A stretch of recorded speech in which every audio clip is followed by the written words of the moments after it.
Podchip Pregações. Os dias da UTI, eu disse para ele: estou indo para Camboriú, no lugar onde o senhor pisou, naquele púlpito orou pelo senhor. Ele disse: pede para aquele povo orar pela minha vida. Presidente Jair Messias Bolsonaro.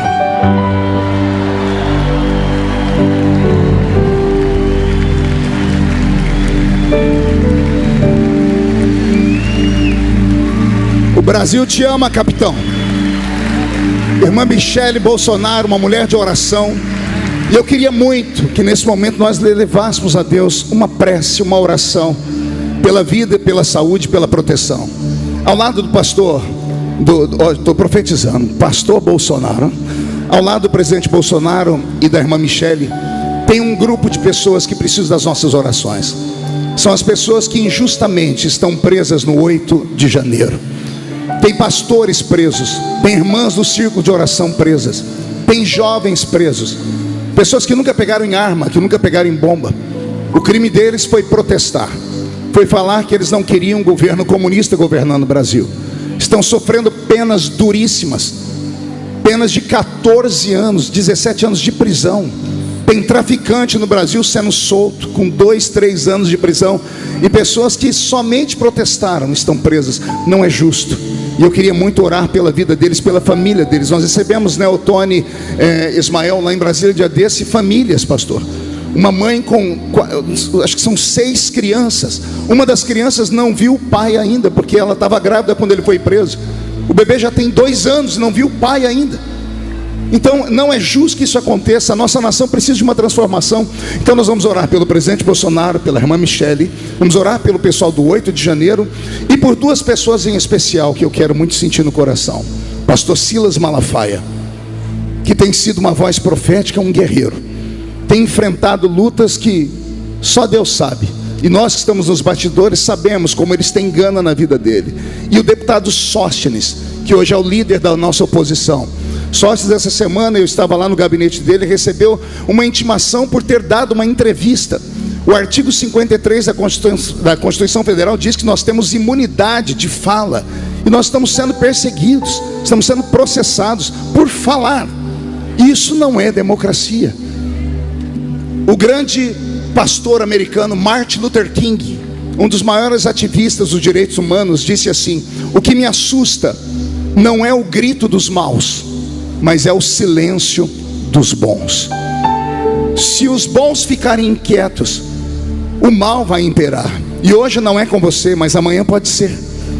Hoje é comigo, é com o presidente Bolsonaro, é com esse pessoal do 8 de janeiro. Amanhã pode ser com você e com seus filhos.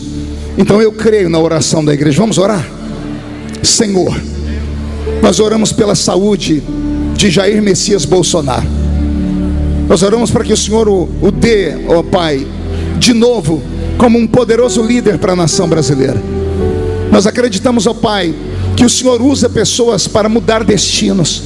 Então blinda Jair Messias Bolsonaro, blinda a alma dele, blinda a mente dele, porque os ataques que ele sofre são violentos. Blinda a irmã Michele Bolsonaro, que está ao lado dele, uma irmã, mulher de oração, que ora, que conclamou o Brasil para um jejum. Blinda toda a família de Bolsonaro.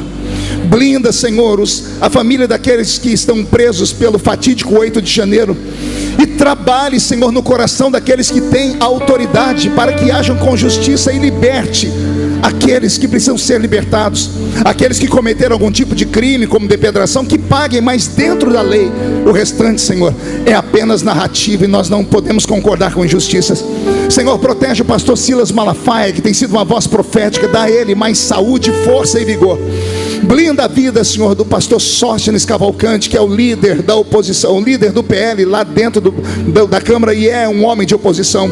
E protege assim, ó Pai, e dá um novo norte para o nosso país, porque eu acredito que o Senhor ainda governa a nossa nação. E a igreja diz, mais uma vez, um grito de glória a Deus, por favor.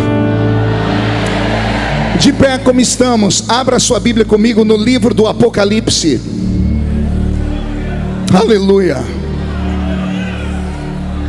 Livro do Apocalipse, capítulo de número 21. Deus está aqui.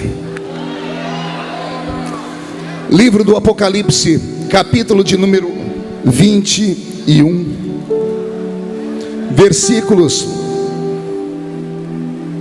de número 12 a seguir. Quem encontrou, diga amém. Apocalipse 21, versículo 12. E tinha um grande e alto muro com 12 portas, e nas portas 12 anjos, e nomes escritos sobre elas, que são os nomes das 12 tribos de Israel, dos filhos de Israel. Do lado da nascente tinha 3 portas, do lado do norte 3 portas, do lado do sul 3 portas, do lado do poente 3 portas. E o muro da cidade tinha 12 fundamentos, e neles os nomes dos 12 apóstolos do Cordeiro. E aquele que falava comigo tinha uma cana de ouro para medir a cidade, para medir as suas portas e para medir o seu muro. E a igreja diz: feche a Bíblia, coloque no banco, na cadeira, e pegue na mão da criatura mais perfumada do seu lado. Lembrando que eu falei de bonito e tivemos dificuldade, então perfumado deve ter alguém aí do seu lado ainda. Agora aperte a mão desta criatura com carinho, até ela falar aleluia.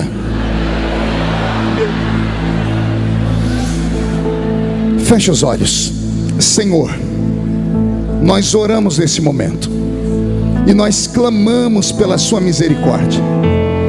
40 anos de Gideões missionários da última hora como congresso, 40 anos de festa, 40 anos de mensagens que atravessaram continentes e entraram para a história, 40 anos em que vidas foram alcançadas pelo poder da sua palavra, pelo evangelho que salva, 40 anos de cura divina, de batismo com o Espírito Santo, de revelação, de palavras proféticas. Por 40 anos, ó Deus, esse púlpito tem sido alimento para o Brasil e para o mundo. E mais uma vez, humildemente eu te peço: eis-me aqui, e me dê graça para poder falar aquilo que o Senhor quer que a sua igreja ouça. E na medida em que eu estiver pregando, o Senhor tem liberdade para curar, para batizar com o Espírito Santo, para libertar as vidas. E antes que eu comece a ministrar, cerque este ginásio com a sua glória. E num raio de 5 quilômetros, onde houver um demônio alojado, eu dou a esses demônios segundos para sumirem de Camboriú, porque se não sumirem, serão queimados pelo poder da sua glória que aqui será derramada. Rasgue os céus sobre nós, manda anjos de fogo descerem aqui, que estes anjos desçam trazendo brasas de fogo nas mãos, comecem a esparramar estas brasas entre nós.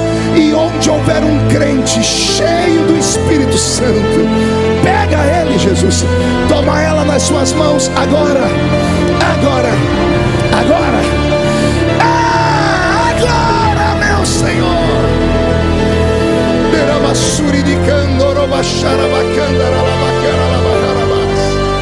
Fala conosco, fica conosco, é o que eu te peço agora e sempre. E toda a igreja diz: os que podem, tomem o seu assento, dando a Jesus uma linda salva de palmas, porque Ele é bom, porque Ele é maravilhoso. Querida igreja, noiva do Cordeiro, simpatizantes da nossa fé, amigos que vieram de perto ou de longe para este lindo conclave, Deus é bom em todo o tempo. Eu ouvi alguns pregadores que passaram por aqui contando suas histórias com os Gideões, e eu poderia contar as minhas também, vendo ali o pastor Reuel Bernardino, que estava ali no canto. Está ali, pastor Reuel. Quantas histórias, Reuel, quantas histórias. Gideões não é apenas uma festa, entrou para o folclore evangélico. Qual crente pentecostal de qualquer geração que seja, que nunca tenha ouvido falar dos Gideões missionários da última hora? O último congresso que eu preguei aqui da mocidade da Almadice, eu trouxe um pequeno briefing da minha história. Coloquei a foto de um bebê, pastor Albert, coloquei depois a foto de um menino que começou a crescer, e coloquei a minha foto ao lado do pastor Cisino, quando eu tinha 14 anos de idade. E dali em diante nasceu uma história, um amor, uma paixão. Quando eu pisei aqui pela primeira vez, eu era jovem, novo convertido. Eu confesso a vocês, eu achei que eu estava no céu. Eu falei, o céu deve ser parecido com isso aqui. Eu me lembro que nós ainda tínhamos, lá do lado aqui do ginásio, tinha uma cozinha. E do lado da cozinha tinha os banheiros. E eu me lembro de irmãos profetizando dentro do banheiro. Você vai rir, pode chamar até de fanatismo, mas eu me lembro de uma cena que nunca vai sair da minha cabeça. Eu entrei no banheiro masculino, pastor Júnior. Sentado no vaso tinha um irmão, e em pé do lado de fora um irmão com a mão na cabeça dele. O irmão estava profetizando para o irmão que estava fazendo a necessidade dele. Não sei se era o número 1, se era o número 2. Eu vi, ninguém me contou isso. Hoje isso viraria piada na internet. Mas naquele dia, quando eu vi aquilo, eu falei, Deus escolheu um lugar. E quando Deus escolhe o lugar, quem é que pode se revoltar contra isso? Quantos já tentaram imitar essa festa? Por pura inveja, começaram e terminaram. Aqueles que se espelharam nessa festa e começaram, pastor Daniel Candês, meu filho, todos continuam com a festa em andamento ainda, pastor Lorinaldo. Mas os que nasceram dentro do coração deles algum tipo de sentimento estranho, todos terminaram. Porque esse lugar foi escolhido por Deus. E quando Deus escolhe um lugar, não há ser humano na terra que pode tentar aconselhar Deus a não querer aquele lugar. É a mesma coisa quando Deus escolhe alguém. Por exemplo, eu acredito que todos os que vieram para essa festa vieram porque foram escolhidos por Deus para estar aqui hoje. Meia dúzia entendeu, vou tentar melhorar. Eu quis dizer que no meio de milhões de brasileiros, dizem que somos 36% da população, então são mais de 60 milhões de crentes. Desses 95% são crentes pentecostais. Então no meio de 55 milhões de crentes pentecostais que queriam estar aqui hoje, Deus mandou só você para cá. Então eu acredito piamente que foi Deus quem levantou este evento. E se Deus levantou, deixa eu te dar uma palavra: abrace e ame. Eu vi muita mídia evangélica por aqui. Eu agora mesmo dei entrevista ali para o pessoal dos Assembleianos de Valor e disse a eles, vocês têm que ser uma mídia diferente, porque leva o nome Assembleianos de Valor, então somos assembleianos. Gideões, embora atravessou fronteiras, é administrado hoje pela Assembleia de Deus do estado de Santa Catarina. É uma marca nossa. Então vamos defender a nossa turma, vamos defender a nossa fé. Você não vai encontrar na internet feiticeiro falando de feiticeiro. Você não vai encontrar na internet muçulmano falando de muçulmano. Você não vai encontrar na internet nem petista falando de petista. Mas você encontra na internet crente falando de crente. Você encontra assembleiano falando de assembleiano. A internet acabou dando vez e voz para muita gente que não merecia ter. E isso tem destruído vidas. Ontem à noite, pastor Gilmar, era 11h30 da noite, bateram a porta do meu quarto no hotel. Eu achei que era o Roberto que ia me levar comida lá, né? Porque o Roberto sempre me leva comida esse horário. Quando eu abri, um menininho lá, desse tamanhozinho assim, olhos cheios de lágrima. Eu falei, eu acho que eu te conheço. Ele disse, sou eu, pastor. Eu falei, quem? Eu falei, eu não lembrava o nome dele direito. Ele falou assim, meu nome talvez você não vai lembrar, mas você vai lembrar, The King, The Power dele. Era o jovem Miguel. E eu olhei para aquele menino na hora. Eu me vi com 15 anos de idade. Eu tenho um vídeo na internet eu pregando com 15 anos de idade. Talvez eu só sobrevivi até hoje porque naquela época não tinha mídia como temos agora. Porque se as pessoas fossem nos cultos que eu pregava e tirassem um recorte, iam ver eu falando coisas de menino, porque eu era só um menino. Se nós que somos mais velhos não tivermos paciência com esses que são meninos, quem vai ter? Quem vai ter? Miguel é só um garoto de 15 anos. Precisa de ajuda. Precisa de oração. Precisa de pessoas que não vivam para transformá-lo em negócio. Porque é isso que fizeram com ele. E estão fazendo ainda. Cada vez que colocam uma polêmica dele, as pessoas ganham monetariamente. Miguel é uma fábrica de lucros. Eu falei para ele, o pessoal dos Gideões não quer que você tenha destaque, exatamente para você não sofrer mais. Falei para ele sobre isso, né? Vocês não estão vendo ele aqui em cima, porque se tivesse aqui em cima ia todo mundo em cima dele, um monte de gente. Eu falei para ele, Miguel, existe 2 tipos de fama: a boa fama e a má fama. Ambas são fama, porque ele é uma criança. Todo mundo chega para tirar foto com ele, ele abre um sorriso, tira foto. Aí depois a pessoa que tirou foto com ele vai e posta alguma coisa, desgraçando a vida dele. Eu dei para ele 3 conselhos, e se o Miguel estiver me ouvindo aí, os conselhos são esses. Vou repetir para vocês o que eu disse para ele. Primeiro, volte para a escola, estude. Segundo conselho que eu dei para ele: quando for ministrar, Miguel, não deixa nenhum pastor de igreja te usar para você levantar oferta. Eu posso, porque eu tenho história. E mesmo tendo história, eu ainda sofro. Quando ministro aqui no Gideões, a Manhã Missionária, com muito orgulho e muita honra, há mais de 15 anos a Manhã Missionária sou eu que faço. Mas o senhor não sabe o que eu passo quando termina a oferta. As pessoas me xingando, as pessoas me chamando de tudo quanto é, mas eu tenho estrutura. Eu sou um homem de 50 anos, ele é um menino de 15. Eu atendi em Brasília semana passada uma mãe na Comissão de Direitos Humanos que a filha dela de 13 anos se suicidou por causa de internet, por causa de bullying.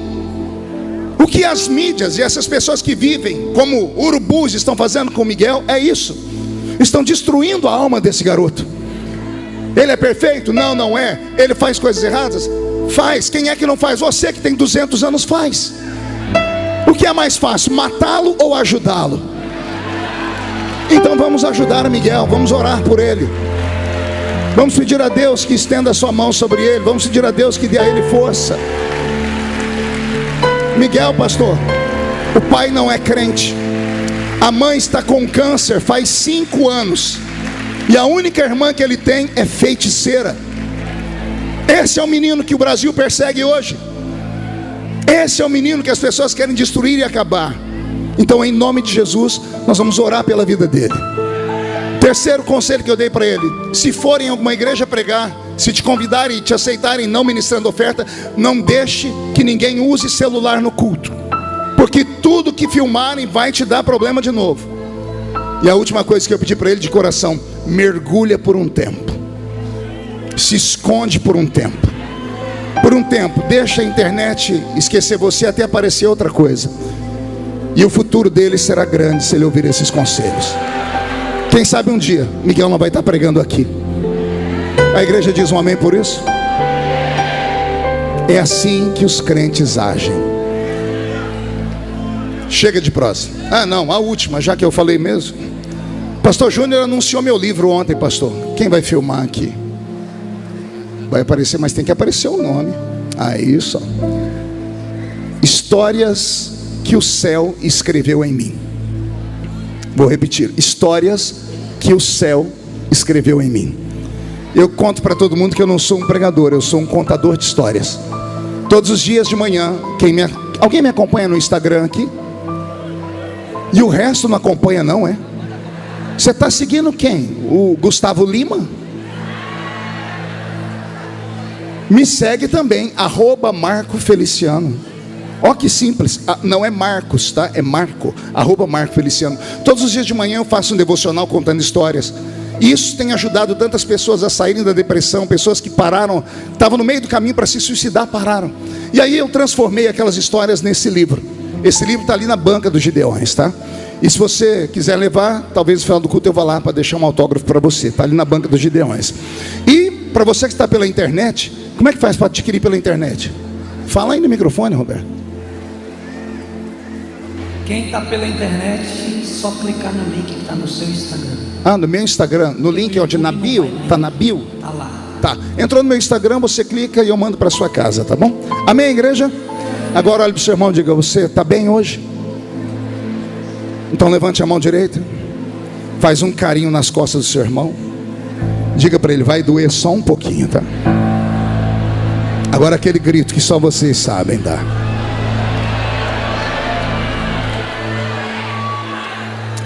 O capítulo 21 do livro do Apocalipse, que eu li com vocês, fala sobre o final de tudo. E fala sobre a eterna morada dos crentes que aqui estão. Essa eterna morada leva um nome, chamada Nova Jerusalém. O escritor João fez questão de desenhar para nós essa cidade. Ela é tão magnífica, ela é tão poderosa. Meu querido amigo cantor que deu um branco, esqueci seu nome, Emerson. Eu ia te chamar de Leonardo. O Leonardo está do lado de lá. O escritor do Apocalipse, quando foi falar sobre a Nova Jerusalém, pastor Zilmar, ele contou para nós que o Senhor Jesus tinha na mão uma vara de medir. E eu fui procurar na Bíblia, encontrei um outro profeta que falou sobre uma vara de medir, que foi Ezequiel, no capítulo 45. Ezequiel disse que a vara de medir dele tinha 6 côvados. Um côvado judeu chega em torno de 52,5 centímetros. Então eu calculei o tamanho de uma vara de medir, 3,15 metros. João diz que Jesus tinha na mão uma vara de medir, só que ela era de ouro. E com esta vara ele mediu a cidade, e ele chegou a um número absurdo de tamanho. Ele falou que a cidade tinha milhares de estádios. Calculando o número de estádios, a 185 metros um estádio grego, a cidade tinha 2.220 quilômetros de largura, por 2.220 quilômetros de comprimento, por 2.220 quilômetros de altura.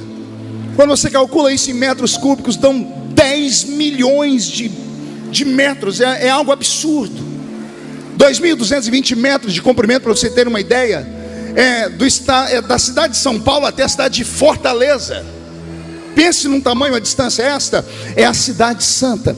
E pelo que eu calculei, como ela também tem altura para cima e para os lados, cabe todo mundo lá dentro, viu? Todos aqueles que já foram, os que estão aqui e aqueles que ainda hão de vir. Tem um lugarzinho lá para o seu pai, para a sua mãe, para os seus filhos. Tem um lugarzinho lá para as pessoas que você ama. Alguém acredita que pode ir para lá um dia ainda?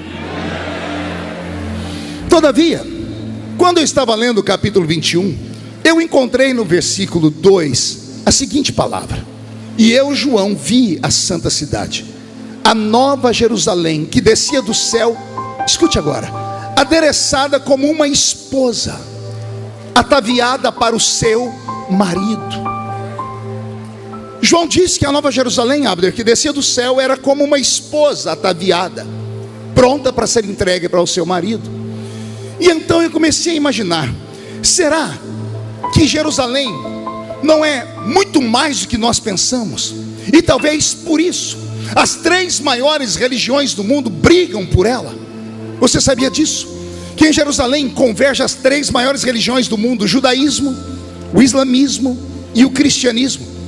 Israel é atacado. 7 de outubro do ano retrasado, o Hamas atacou Israel. Eles atacaram as faixas de Gaza. Às vezes atacam até próximo de Tel Aviv. Atacam nas cercanias, atacam perto dos montes, atacam na divisa com as nações. Mas ninguém ataca Jerusalém. Por que ninguém ataca Jerusalém? Porque ela é sagrada. A cidade de Jerusalém da terra, ela é sagrada. Só que quando você estuda a história da Jerusalém da terra, você vai chegar à seguinte conclusão: o que os homens viram nessa cidade? Jerusalém foi destruída mais de 27 vezes por guerras violentíssimas.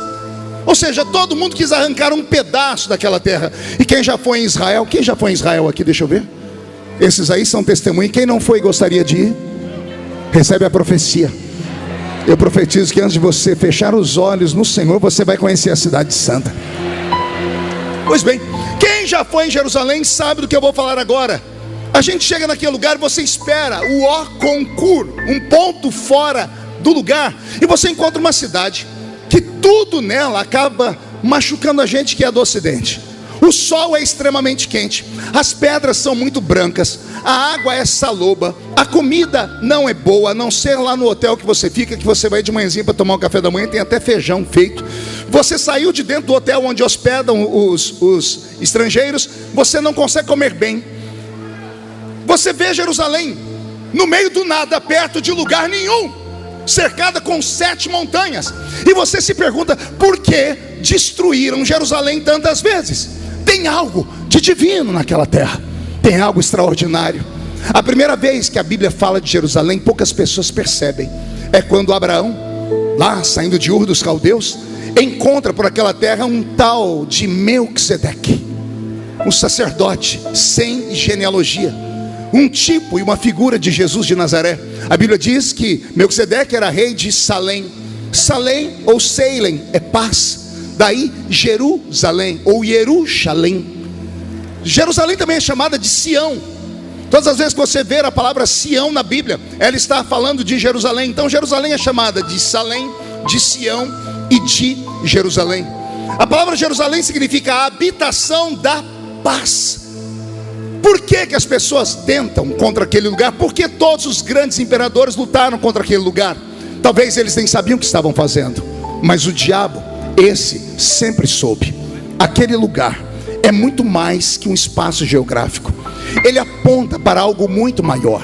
Se pelo que eu entendo da Bíblia, no capítulo 21, verso 2 do Apocalipse, João dizendo que a Nova Jerusalém é como uma esposa. Eu posso usar aqui na língua portuguesa aquilo que nós chamamos de metonímia. O que é metonímia, pastor? É uma figura retórica. Jerusalém é uma figura da igreja de Jesus de Nazaré. Vou falar de novo.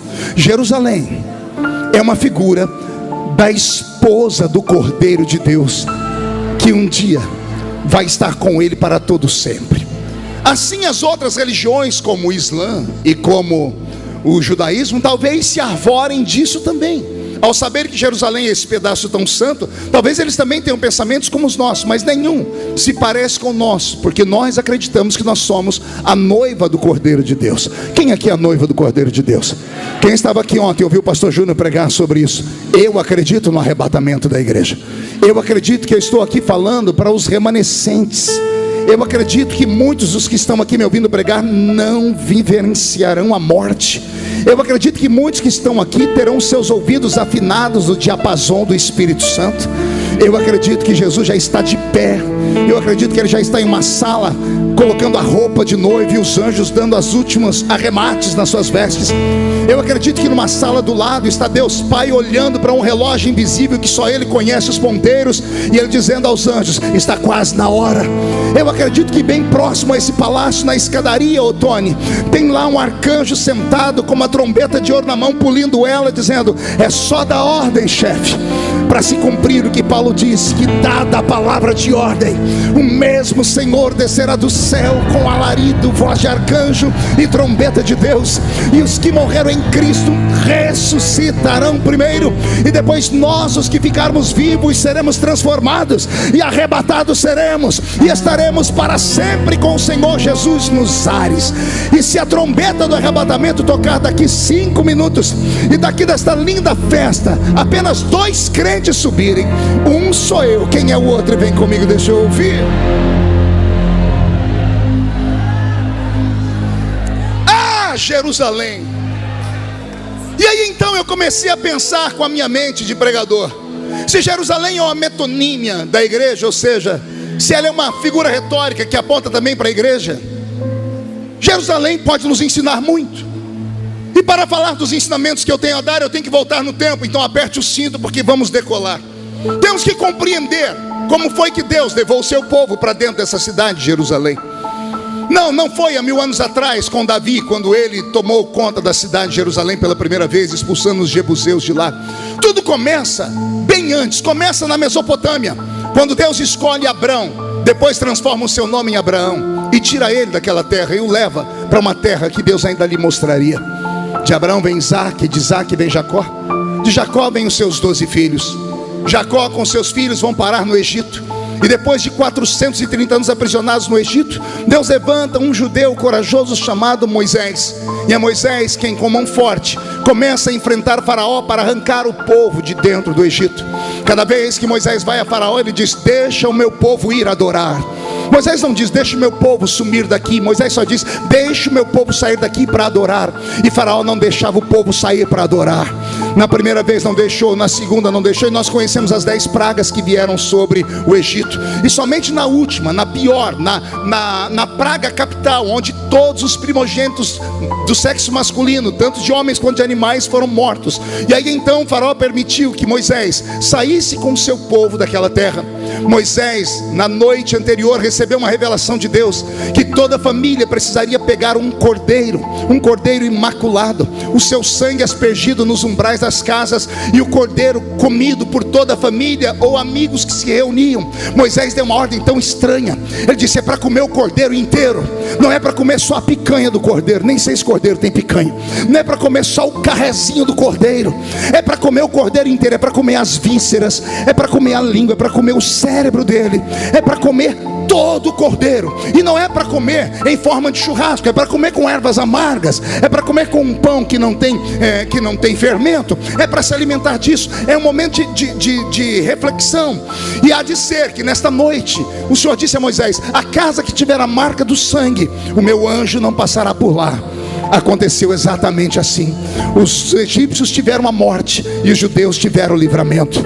Quando o faraó acordou pela manhã, viu seu filho morto e a pandemia de mortos sobre o Egito, desesperado, ele mandou chamar Moisés e disse: tira o seu povo daqui.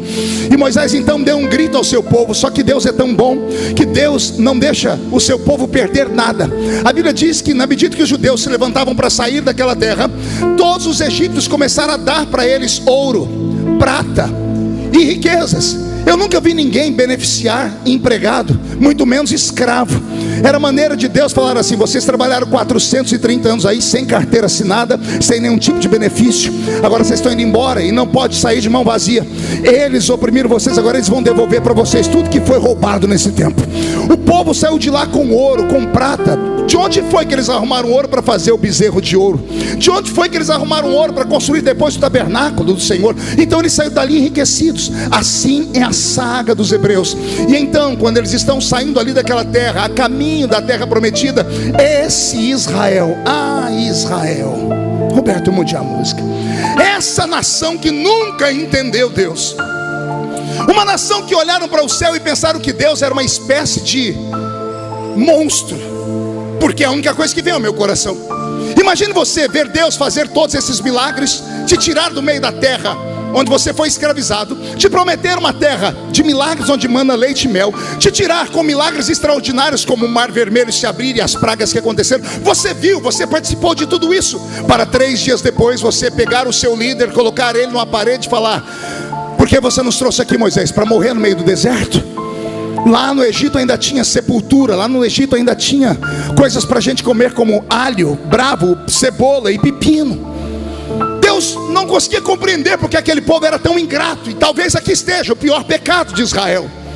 É claro que quando nós vamos estudar o Israel que é arrastado para dentro de Babilônia, os teólogos vão dizer que os pecados de Israel se baseavam em idolatria, em injustiça para com os mais pobres, em assassinato e não ouvir a voz dos seus profetas, e abandono da lei. São isso que os teólogos falam. Mas eu, Marco Feliciano lá da Roça, tenho outro pensamento. O pior erro de Israel foi um crime que eles cometeram, que é o crime da ingratidão.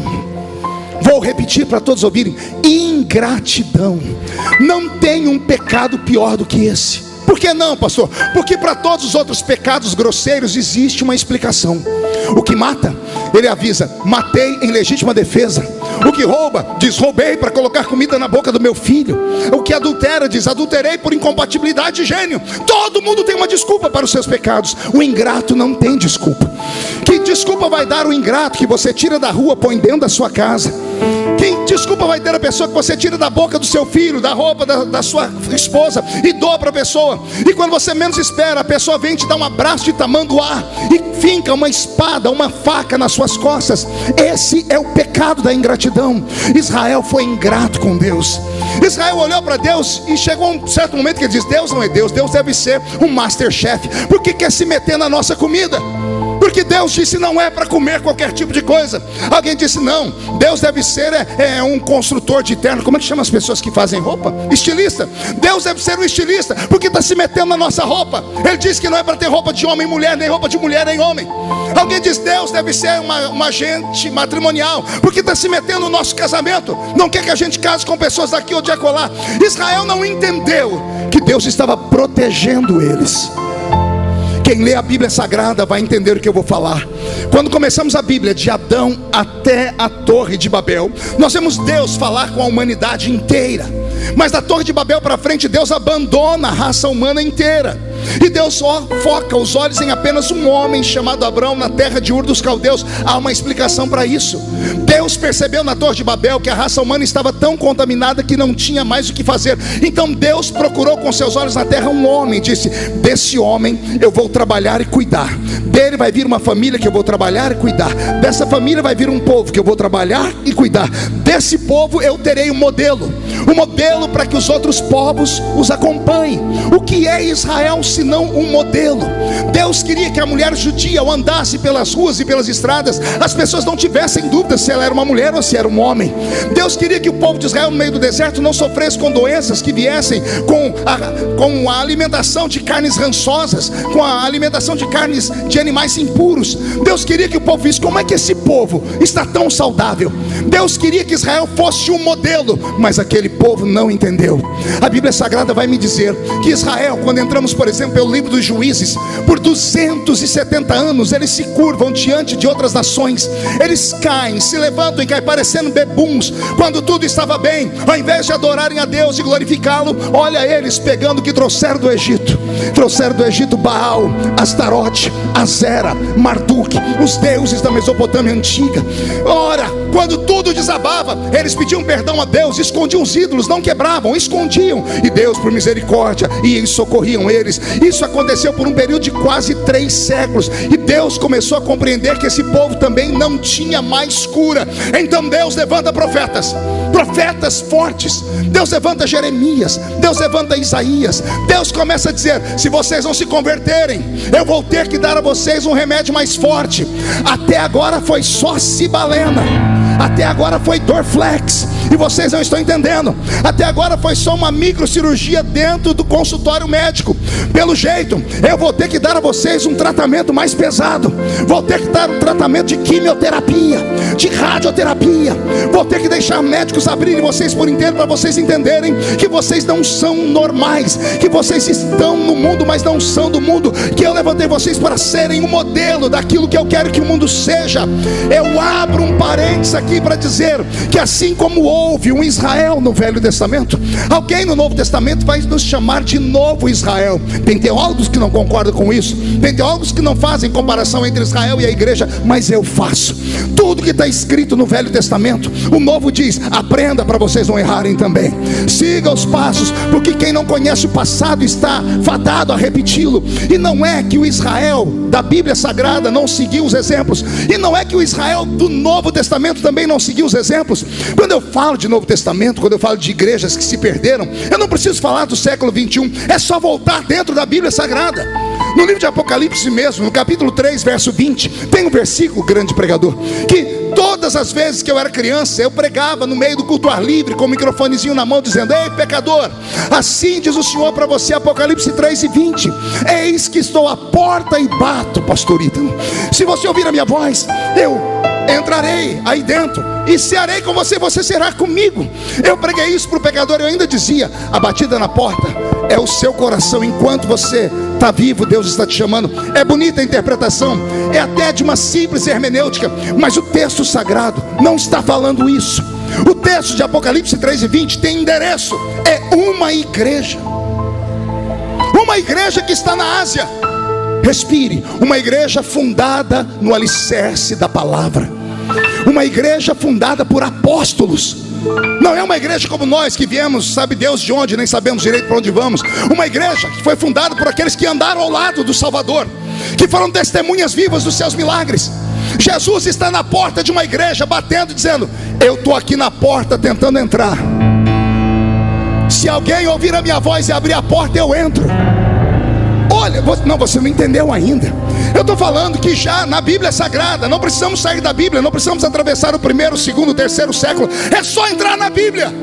Já tinha naquele tempo igrejas apóstatas, igrejas fundadas no nome dele, alicerçadas no nome dele, levavam o nome dele, mas ele não podia entrar lá dentro. E agora eu tiro um chicote de 5 metros. Eu estou cansado de pregar para zumbis. Vou falar de novo. Eu acho que eu posso falar. Como eu comecei pregando crianças, se você pegar os vídeos dos Gideões mesmo, de 10, 20, 30 anos atrás, você vai ver uns Gideões que hoje nós não temos mais. E alguém vai falar: por que mudou, pastor? Não foi Deus que mudou, nós mudamos. A nossa forma de adorar mudou, o nosso estilo de música mudou. Nós queremos nos modernizar, devemos e podemos, só não podemos mundanizar. Nós queremos uma coisa diferente. Eu sou da época que a Valquíria de Oliveira começava a cantar aqui, a gente não entendia nada do que ela cantava, mas a gente sentia tudo que ela falava. Daqui aqui a irmã Lauriette, quantas vezes cantou louvores aqui que nos levou até o céu, e nós fomos e voltamos 10 vezes e nunca nos cansamos. Aí de repente modifica-se toda a música. Eu sei que você é um crente moderno, por favor não me espanque, perdoe a minha barba branca, tá? Eu sou mais velhinho. Eu sei que você gosta da música do tal do worship. É assim que fala? Tem que falar, tem que fazer biquinho, worship, né? O que é worship, pastor? Para mim worship é aquele louvor em slow motion. Sabe o que é slow motion? Câmera lenta. Começa a música e a pessoa começa a adorar assim, ó.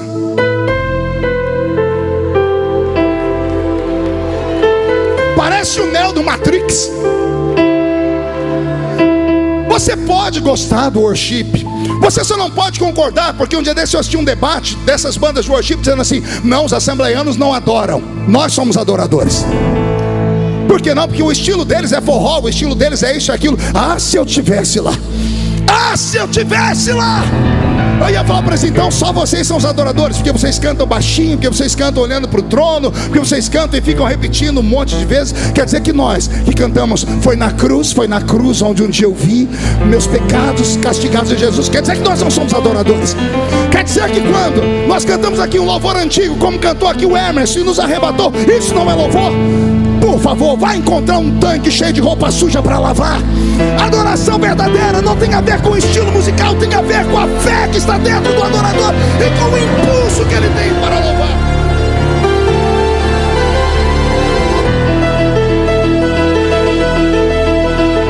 Por que zumbis, pastor?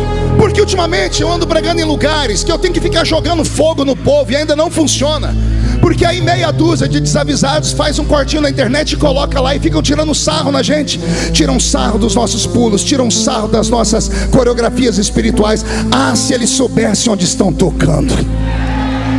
Eu falei aqui quando era menino: não toque num crente cheio do Espírito Santo.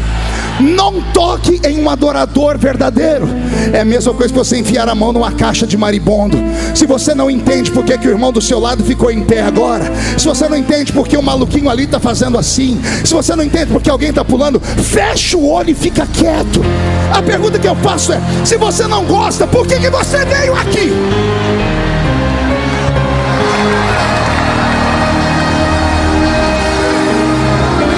Se você não gosta, vai para outra festa. Tem várias tribos, tem lugar onde você vai, você tem direito até a dormir no culto.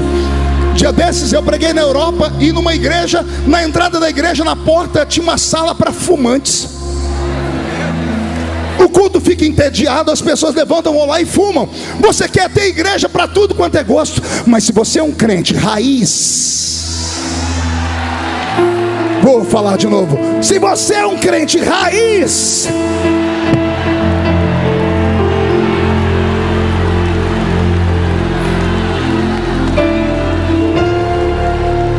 se você é um pentecostal verdadeiro, você não pode ter senões a respeito do poder de Deus. É claro que vão tirar sarro, é tudo que o diabo quer. O diabo quer que as pessoas fiquem com vergonha da sua fé. O diabo quer que a senhora não se alegre mais aqui.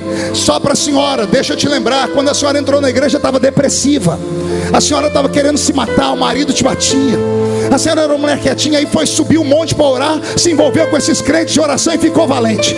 Começou a bater o pé no chão, a dar grito, a dar golpe de karatê. A sua psicóloga não sabe o que aconteceu e nunca vai saber, porque Deus destravou você por dentro. O que te destravou? Esse movimento pentecostal. Aí agora vem esses almofadinhas quererem falar de nós. Vem ah, pastor, mas vocês são fanáticos. Nós assembleianos somos fanáticos, é isso que estão falando? Deixa eu falar com você que não é assembleiano e é dessas igrejas que não gosta de barulho. Fanático é você, seu infeliz, que quando o seu time está jogando bola contra um outro time e você vê 22 homens com a perna rapada chutando uma bola, quando ele faz gol, você grita, se desespera, xinga, beija a pessoa, se fantasia. Isso é fanatismo. Aqui eu prego para um time que nunca perdeu um jogo. Nós estamos ensacando Satanás. Esta é a igreja.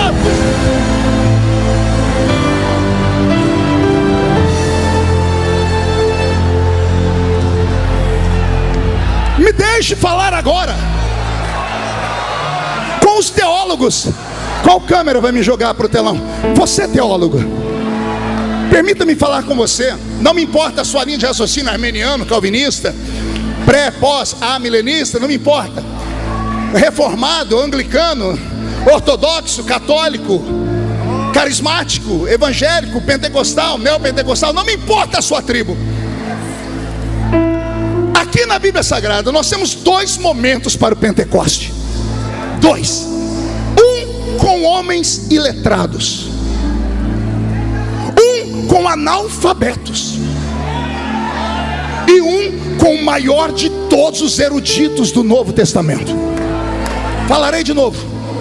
E um com o maior erudito do Novo Testamento. O primeiro Pentecoste, ou o original, temos lá em Atos dos Apóstolos capítulo 2. Quem é que está ali? Os homens iletrados. Como é que o senhor sabe disso? Atos capítulo 4. Ouviram Pedro pregar e falaram: não são pois esses homens iletrados? Não são pois esses homens incultos? Como pois os ouvimos falar com tamanha eloquência? Meu amigo, não foi só eloquência. Eu queria que os senhores me explicassem como é que um homem pescador que não sabe ler nem escrever recita de Atos 2 até Atos 4 quase 20 textos do Velho Testamento de cor. Não, você não entendeu, eu vou falar de novo. Eu queria que algum erudito me explicasse como é que Pedro repita quase 20 textos de cor do Velho Testamento, se ele era analfabeto e não era um religioso profundo, era um pescador. Como é que Pedro, quando viu o povo falar que os crentes estavam bêbados, saltou no meio da multidão e disse: aqui não tem ninguém bêbado. O que está acontecendo aqui foi o que foi predito pelo profeta Joel, que disse: há de ser que nos últimos dias derramarei do meu espírito sobre toda a carne. Vossos filhos e vossas filhas profetizarão, vossos jovens terão visões, vossos velhos sonharão sonhos. Me diga, no Pentecoste o Senhor se revelou para homens e mulheres iletrados, sim. E aqui eu faço um agravo. Alguém me arruma um lenço, por favor? Por favor, tá limpinho, né, Emerson? Olha, é verdinho ainda. Obrigado. Combina com o terno que eu ganhei do J. Oliveira, lá da Bahia. Reclama para ele que é ele que me deu esse terno cor de pistache aqui. Eu quase não saí do hotel por causa dessa. Mas cavalo dado, a gente não olha os dentes. Mas vamos lá. Voltando a falar, tá na moda, pastor Zilmar? O senhor gostou? Vou mandar fazer um para o senhor dessa cor. Vamos, o senhor está me comparando com os ciganos ali. Está falando que nós estamos tudo colorido aqui. Isso aqui é uma festa, é uma festa. Senhor? Decoração. Agora o pastor Zilmar é mais inteligente do que eu. Obrigado. Voltando. Quando eu vejo ali em Atos dos Apóstolos o Senhor se revelando para aqueles homens iletrados, eu entendo, porque muitas pessoas falam assim: o poder do Pentecoste é só para igrejas onde os crentes só têm 2 dentes na boca, o zagueiro e o atacante. A maioria é analfa de pai, o que sobra é beta de mãe. Analfabetos dizem isso. Tudo bem, com base nisso, se fosse uma doutrina, estava fixada, mas não é isso. Porque logo depois Deus levanta um certo Saul de Tarshite, conhecido como Saulo de Tarso. E é Saulo de Tarso, que tem como nome grego Paulo. É ele que vai ter um encontro ali no caminho da cidade do caminho para Damasco, a cidade mais antiga do mundo, com a glória do Senhor Jesus. É ele que vai receber uma visitação, vai ficar cego, depois vai ficar curado da cegueira, vai receber a unção do Espírito Santo. E é Paulo quem vai sistematizar a nossa fé. Não existe cristianismo sem Paulo. Sem Paulo a nossa fé seria uma fé mista, um judaísmo cristão ou um cristianismo judaico. É Paulo quem separa a nossa fé e depura ela e purifica ela. Por que eu estou dizendo isso? Porque é Paulo, o erudito, poliglota, homem de 2 cidadanias, romana e judia, um homem da aristocracia judaica, um homem que tinha sangue azul, advogado. É esse homem que vai dar um ensinamento sobre o poder do Pentecoste. É ele que vai sistematizar e transformar em doutrina. É ele que no capítulo 12 da primeira carta aos Coríntios vai dizer: existe um armário no céu, e esse armário tem 9 prateleiras. Em cada uma das prateleiras há um dom sobrenatural. Em cada uma das prateleiras há um dom extrasensorial. Há um dom que o dinheiro não compra, que a terra não pode receber por sua própria força. Há um dom que quem dá tem nome: Espírito Santo. Você não entendeu? Vou falar de novo. É Paulo, o erudito, que vai dar um ensinamento sobre o poder do Espírito Santo. Nenhum dos outros apóstolos experimentou os 9 dons espirituais. Os analfabetos não experimentaram todos. Pedro foi o que mais experimentou os dons. Eu vejo Deus usar ele na operação de maravilhas, quando a sombra dele passa e levanta e cura os doentes. Eu vejo Pedro receber a palavra da ciência ou do conhecimento, quando ele recita os versículos sem ter estudado eles, porque é isso que eu entendo, 20 vezes citando o Velho Testamento, do capítulo 2 ao capítulo 4 de cor. Um homem iletrado é a palavra da ciência. Eu vejo Pedro curar enfermos. Eu vejo Pedro com o dom de discernir espíritos, quando ele vai falar com Ananias e Safira e vê que eles estão mentindo. Pedro foi o que mais foi usado em dons. E esse que mais foi usado em dons nunca experimentou os 9. Para quem Deus deu a plenitude do Pentecoste? Para um poliglota, para um homem que tinha um anel de formatura no dedo, para um homem de dupla cidadania, para um homem que usou a sua inteligência para chegar até Roma e foi pregando o evangelho com a força, uma violência tão grande que ele sozinho acabou com a religião da Grécia. Pelo menos aquela irmã entendeu. Vou falar de novo. Um homem baixinho, 1,5 metro de altura, uma cabeça desse tamanho, há quem diga que era caolho e manco de uma perna, entrou em Atenas gritando: eu sou sacerdote do Deus desconhecido. Um homem que deu na cara dos epicureus, deu na cara dos estoicos, um homem que vomitava a sabedoria. Foi para ele, Abner, que Deus deu a plenitude do Pentecoste. Portanto, a esses teólogos eu digo assim: o Pentecoste não é dado àquela igrejinha lá do interior, porque as pessoas lá não sabem ler nem escrever. Não é isso. O Pentecoste não é dado para cá, ele é dado para cá. Vou falar de novo. O Pentecoste não é dado por muito estudo, é dado por necessidade e crença. Tanto que os nossos pais assembleianos, quando a gente entrava numa Assembleia de Deus, a primeira coisa que falavam: busca o Espírito Santo. Eu me lembro que a primeira vez que falaram para buscar o Espírito Santo, eu fiz o sinal da cruz. Eu tenho que receber um Espírito. Mas não é do jeito que você está pensando, não. Quando me ensinaram, eu falei: tá, e como é que eu recebo essas línguas? Ele disse assim: dá glória. E eu falava: como? Glória. Eu disse: glória. Eu falei: não recebi. Diz: dá mais. Glória, glória. Não recebi. Diz: dá mais. Glória, glória, glória. Não recebi. Dá mais. Glória, glória, glória, glória, glória. Não recebi. Dá mais. Glória, glória, glória, glória. Não recebi no primeiro dia. Busca no segundo. Busca no terceiro. Busca no quarto. Eu sei que em 2 semanas já não tinha voz de tanto da glória, até que o céu abriu em 2 partes e Jesus me batizou com o Espírito Santo. O Senhor pode batizar com o Espírito Santo aqui dentro nessa noite, mas é muito difícil. Pergunte por quê. Olha a criatura do seu lado agora, mas pega ela de surpresa. Como é que Jesus vai batizar essa criatura mascando essa desgraça desse chiclete? Como é que Jesus vai batizar essa outra criatura que está me olhando com a cara feia, parecendo que foi batizada num pote de vinagre? Como é que Jesus pode batizar você se você está numa festa pentecostal, a maior festa pentecostal do mundo, e está aí de braço cruzado, mão no queixo, olhando para o céu, filosofando? Como é que Jesus vai te batizar se você não abre a boca nem para respirar? Fica aí com essa boca travada, essa boca de aço, essa língua de ferro e esse queixo de concreto. Quer ver Jesus te batizar com o Espírito Santo?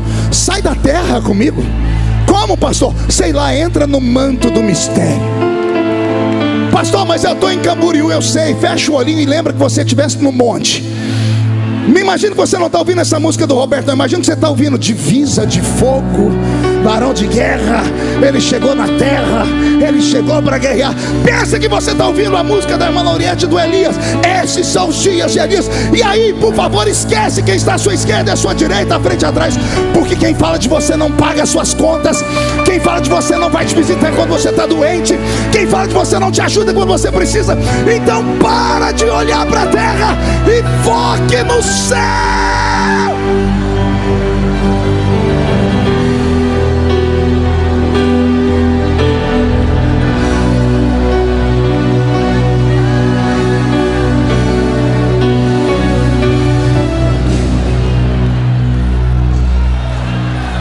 Ah, Israel! Ah, povo de Deus! Não destes ouvidos aos profetas, Quantas vezes, pastor Júnior Trovão, nesse púlpito eu vi Deus falar: igreja brasileira se converte, igreja brasileira se dedica às missões, igreja brasileira se santifica.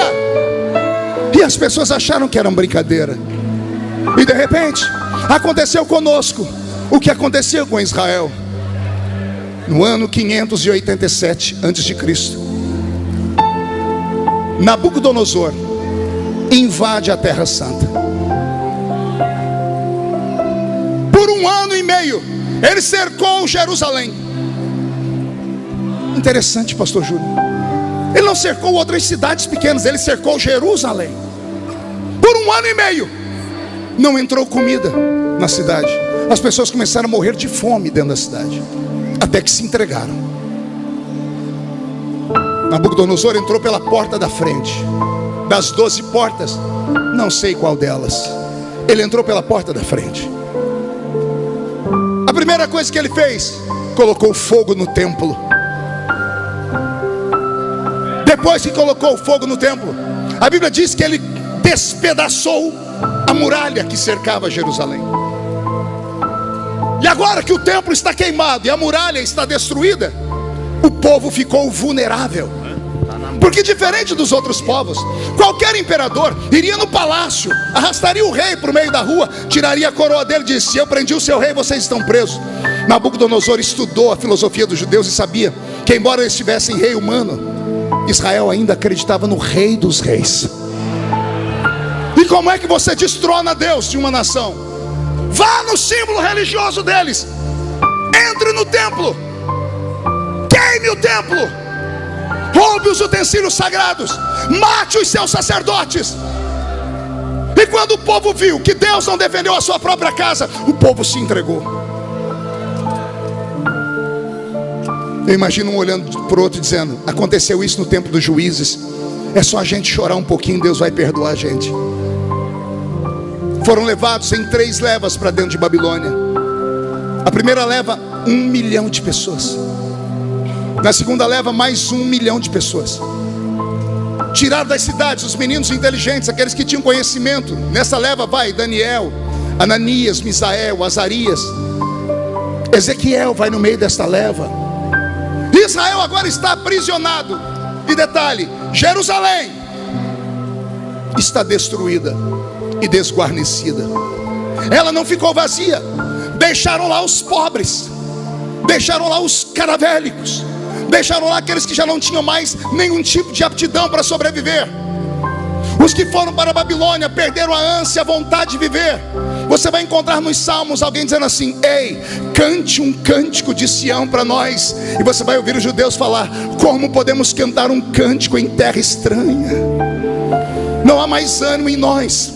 Passaram-se 10 anos, 20 anos, 30 anos, 40 anos. Os que foram levados para lá adultos começam a morrer, sem esperança. Não viram mais Sião, não viram mais a cidade, não viram mais a sua glória, não ouviram mais a voz do Eterno, não viram a nuvem, a Shekinah da sua glória. Eles perderam tudo. Até que 70 anos depois, o rei Ciro, líder dos medo-persas, entra dentro da terra de Babilônia e destrona o rei que ali está como imperador. Ciro se assenta no trono e governa aquele mundo. E recebe uma junta de judeus que se aproximam dele e diz: o Senhor foi escolhido pelo nosso Deus para nos mandar embora para a nossa terra. A história diz que Ciro disse: eu não conheço o seu Deus. E alguém diz: mas o nosso Deus conhece o Senhor. Vocês têm prova. Abriram para ele o livro do profeta Isaías, capítulo 44 e 45. Os últimos versículos do capítulo 44 e o primeiro do capítulo 45. Está escrito lá que digo de Ciro: é o meu pastor e fará tudo que me apraz. Eis que pus diante de ti uma porta aberta, Ciro, que ninguém pode fechá-la. Interessante é que o livro de Isaías foi escrito 200 anos antes de Ciro nascer. Aquela irmã ali entendeu. Vou falar de novo. Ciro não havia nascido, a mãe de Ciro não havia nascido, a avó de Ciro não havia nascido, e Deus já conhecia ele. vou falar de novo até os crentes entenderem. No livro do profeta Isaías, capítulo 44, 45, tem um nome ali que não é judeu, aparece o nome Ciro. O livro foi escrito 2 séculos, 200 anos antes de Ciro nascer. Era Deus dizendo: eu levo o meu povo para o cativeiro, mas eu não abandono ele lá. Eu levo não para matar, eu levo para curar. Será quimioterapia, será radioterapia, será pancadaria, mas eles vão voltar curados para a terra. Foi a maneira que Deus encontrou de curar aquele povo. E eu fico me perguntando se não é isso que está acontecendo nos nossos dias, se não é isso que Deus está permitindo que a igreja brasileira, principalmente a igreja pentecostal, sofra. Estamos sendo achincalhados nas mídias sociais, estamos sendo perseguidos pelos nossos próprios irmãos. As pessoas debocham de nós por tudo e por qualquer coisa. As igrejas não têm mais respeito. As arrecadações das igrejas caíram mais de 30%. Depois da pandemia, mais de 30% dos crentes não voltaram para a igreja. Um homem de terno e gravata pregando a verdade já não inspira mais confiança. As pessoas nos medem pela régua de todos. Será que não é Deus chamando a nossa atenção, dizendo: ei, o que eu quero de vocês é só um pouquinho mais de atenção. Eu não quero o máximo de vocês, eu quero o mínimo de vocês. O que seria o mínimo, pastor? É você falar para o céu: Senhor, me ajuda, me purifica, me mostra o caminho, tira as escamas dos meus olhos. Se eu estou errado, por favor, me cure. Pastor, onde o senhor quer chegar? Aqui. Se Jerusalém é uma metonímia da igreja, se Jerusalém é um reflexo da igreja, olha o que o diabo faz antes de tocar na igreja. A primeira coisa que ele faz é tocar no templo. O que era o templo? Era o centro da adoração. Depois ele destrói os muros. O que são os muros? São aquilo que protege, impede o inimigo de vir. Só que a Bíblia Sagrada diz em Apocalipse que os muros são fechados com 12 portas, e as portas foram queimadas. E olha que interessante, olha o que eu encontrei. Jerusalém tinha 12 portas: a porta das ovelhas, a porta do peixe, a porta velha, a porta do vale, a porta do monturo, a porta da fonte, a porta das águas, a porta dos cavalos, a porta oriental, a porta da inspeção, e a porta frutífera, e a porta da guarda. 12 portas, cada uma delas apontando para algo profético. Veja só, o que era a porta das ovelhas? Ela ficava perto do templo, era por ali que levavam os sacrifícios. Quando Jerusalém foi tomada, queimaram a porta das ovelhas, e a primeira coisa que fizeram foi tirar o sacrifício do povo. E o povo sem sacrifício não conseguia mais agradar a Deus, pastor Gilmar. E como não agradam mais a Deus, Deus fechou o coração para eles. A porta do peixe, peixe fala de águas, de evangelismo. Peixe é um dos símbolos do cristianismo. Quando se queima a porta dos peixes, Jerusalém não tem mais o alimento que vem do mar. A igreja, quando se fecha essa porta, não consegue mais evangelizar nem trabalhar. A porta velha, essa aqui é forte, porque ela fala dos marcos antigos, das coisas de antigamente, daquilo que nos faziam tremer e temer, e que hoje já não mexe com mais ninguém. Por exemplo, quando um pastor vinha falar com a gente anos atrás, a gente dizia sim senhor e abaixava a cabeça. Hoje a gente chama o pastor de o cara, a gente mede ele por qualquer coisa. Havia santidade dentro do culto, a gente ficava esperando o momento que a profecia seria dada. Eu estava pregando em uma igreja dia desses, Roberto estava comigo com um ponto de ouvido, e a banda que estava tocando com ele não percebeu que não desligaram o ponto de ouvido, e eles ficaram falando, eu pregando e eles debochando, um dizendo, se eu vou ali agora cair endemoniado, você vai lá e me expulsa. Durante o culto, as pessoas brincando de culto, as pessoas debochando de quem prega, debochando de quem canta. Isso aqui não é uma casa de espetáculo, e lá onde você está também não é. Aqui não é um lugar onde você aplaude quando gosta e vai quando não gosta. Isso aqui não é um comício político. Aqui não é a casa da mãe Joana. Aqui ainda é a casa do eterno Deus de Israel. Se é a casa do eterno Deus de Israel, temos que ter mais compromisso. A porta do vale, o que é a porta do vale? É a porta do choro, do sofrimento, da humilhação. Não há mais humildade. As pessoas entram dentro da igreja com o nariz empinado e continuam assim. Não querem ser repreendidas, não querem ser ensinadas, e ainda avisa o pastor, se pegar pesado eu vou para a igreja ali do lado, e se o pastor do lado pegar pesado eu vou para a igreja do outro lado. E daqui a pouco a pessoa vai e abre uma igreja para ela, porque no Brasil é mais fácil abrir igreja do que abrir boteco. A porta porta do monturo, ai meu Deus, era a porta por onde Israel tirava o lixo e jogava no vale de Rinom. Quando queimam a igreja, quando o céu começa a se fechar sobre nós, o lixo não sai mais e fica entulhado no nosso meio. E aí alguém pergunta: por que não tem cura? Por que o Espírito Santo não desce? O Espírito Santo vai descer num lugar onde tudo está podre. O Espírito Santo vai conseguir descer num lugar onde as pessoas não têm mais pureza nem santidade. Você pode não acreditar no que eu estou falando, mas isso está acontecendo. Ninguém mais dá satisfação a nada e a ninguém. As pessoas se tornaram donas do seu próprio nariz. Sendo donas do seu próprio nariz, levam a vida lá, vão ter. Não querem o Cristo da cruz, querem só a bênção que vem dele. Quando alguém começa a apertar um pouquinho, a pessoa espana, vai para cá, vai para lá, aí se desvia, aí fala que é desigrejado, e aí passa a perseguir a igreja. Pessoas que não foram curadas na sua alma. Nesta noite eu profetizo um avivamento, eu profetizo uma restauração. A porta da fonte fala sobre a renovação do Espírito Santo.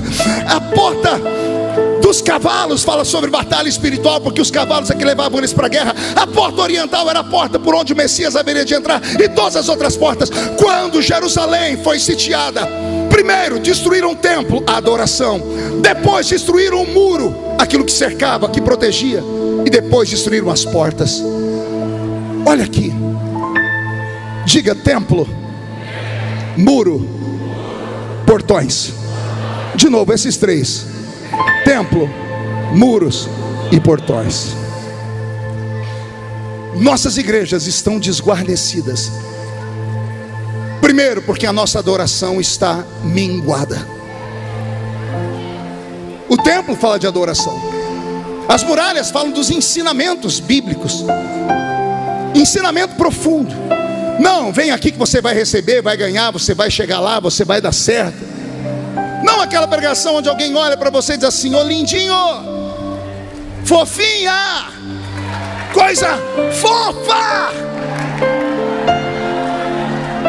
Altar não é picadeiro,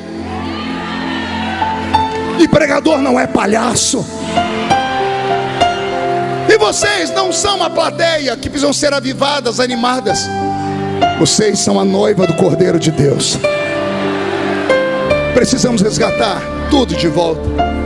Agora preste atenção, porque eu vou tentar acelerar aqui. Quando eu leio a palavra do Senhor, eu fico extremamente apaixonado, porque a minha Bíblia Sagrada vai dizer que mais tarde, depois dos 70 anos cumpridos, Deus vai levantar alguns homens. O primeiro deles é Zorobabel. Diga comigo: Zorobabel. Deus leva Zorobabel lá para a terra, porque Ciro, quando toma conta do reino, ele dá a liberdade para o povo voltar para Jerusalém. E a primeira leva vai com Zorobabel. E Zorobabel, a primeira coisa que fala é: vou levantar o templo de Deus. A primeira coisa para resgatar Jerusalém foi levantar o centro de adoração. Ele começou a levantar o templo, e não é que veio gente para atrapalhar ele. Pararam a construção do templo por um período. Foram 20 anos para levantar um templo. Depois que o templo estava levantado, Deus levanta um homem chamado Esdras. Diga comigo: Esdras. E Esdras resgata a lei. A Bíblia Sagrada diz que Esdras levou para dentro de Israel o livro sagrado. Teve um dia que ele começou a ler a palavra. Era logo que o sol estava nascendo, e todos ficaram de pé ouvindo. A Bíblia diz que ele leu até o meio-dia, e as pessoas choraram e diziam para ele: continua nos ensinando. Esdras pegou vários sacerdotes e escribas e colocou no meio do povo com grupinhos, e eles foram ensinando e foram trazendo o povo de volta à revelação. E por último, houve a queima dos portões. Ou seja, quando os portões foram queimados, foi-se embora tudo aquilo que dava acesso a Jerusalém. Agora Deus vai levantar Neemias. E é Neemias quem vai reconstruir não apenas o muro, mas usar as tribos de Israel para levantar os portões. E cada vez que um portão era erguido, Jerusalém era fortificada. Cada vez que um portão era posto de pé, Jerusalém voltava a brilhar. E depois desse período, Israel viveu o melhor tempo da sua história. A minha oração nesta noite, nesses 40 anos de festa, é que Deus levante aqui e aqui Zorobabéis, Esdras e Neemias. Falarei de novo: que Deus levante entre nós Zorobabéis. Que Deus levante homens e mulheres para resgatarem a adoração verdadeira. O Pentecoste pleno, sem nenhum tipo de ressalvas. Que possamos voltar a adorar a Deus na beleza da sua santidade, como fazíamos antigamente. Que Deus levante Esdras, que Deus levante pastores que ensinem a palavra e que tragam de volta o resgate. Voltando, os adoradores que Deus levantará como Zorobabel, não é apenas para erguer o templo, é para trazer de volta a adoração plena dentro do templo. Que tipo, pastor? Se na sua igreja o culto começa e os crentes não estão de joelhos dobrados, comece a puxar a orelha deles e vá até o seu pastor e diga para ele: nossos pais fundadores nos ensinaram que culto começa em casa. Chegamos à igreja, dobramos o joelho para orar. Resgatar princípios. Não podemos abandonar princípios. Pastor, o que é que adianta ficar de joelho dobrado? O que é que adianta? Vai te livrar do seu TikTok por pelo menos uns minutos. Vai te livrar da ansiedade e vai te treinar para orar, porque você nem orar sabe mais. Começa a orar, não dá um minuto, já terminou as palavras. Você não treina. Quando levantamos o templo de volta, levantamos o louvor verdadeiro e a oração profunda. Vai haver um avivamento na sua casa. Vai haver um avivamento na sua paróquia. Vai haver um avivamento nessas 176 caravanas que vieram. Esses ônibus vão voltar incendiados para o Brasil. E por onde um gideonita passar, vai haver um avivamento.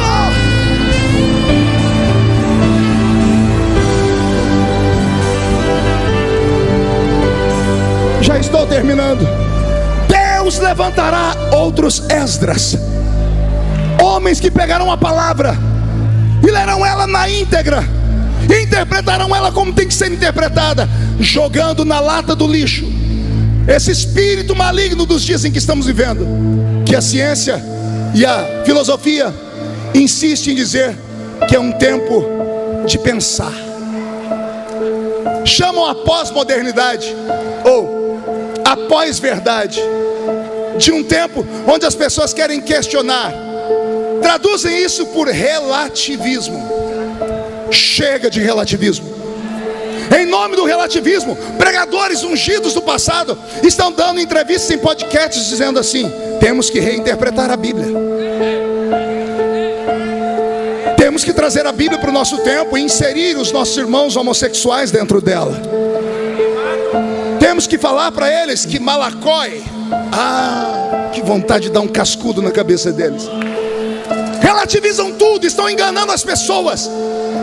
O falso ensinamento. Posso dar uma palavra para vocês? Vai me custar caro, mas posso falar?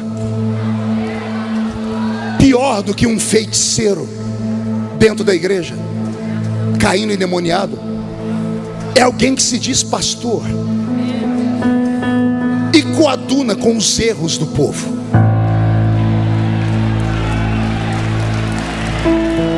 Pior do que um herege, assumidamente herege, é aquele que vai pregar para o povo, ajunta multidões e só abençoa o povo. São como profetas de Balaão, só liberam palavras de bondade. Você vai chegar, você vai conquistar. Isso não é pregação, isso aí tem outro nome, chama-se autoajuda. E a igreja do Senhor não precisa de autoajuda, ela precisa da ajuda do alto.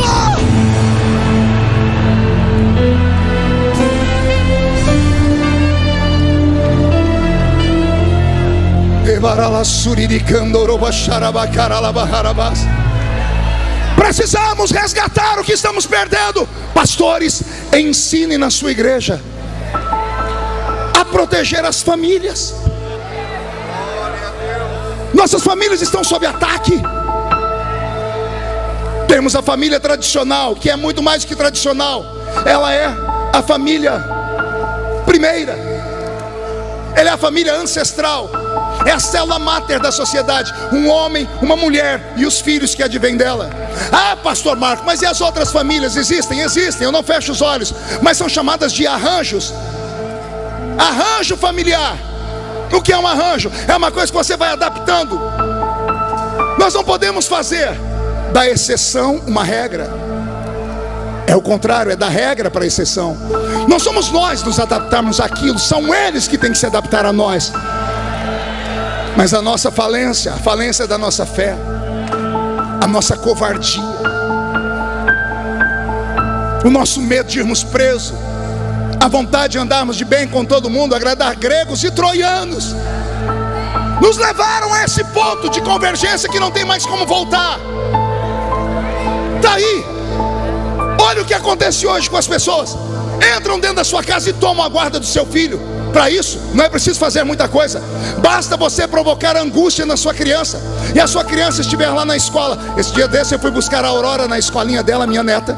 E lá estava a Aurora. A Aurora estava lá. E a tia, a professora veio e me falou: ô pastor, a Aurora não está bem. Eu disse: o que foi?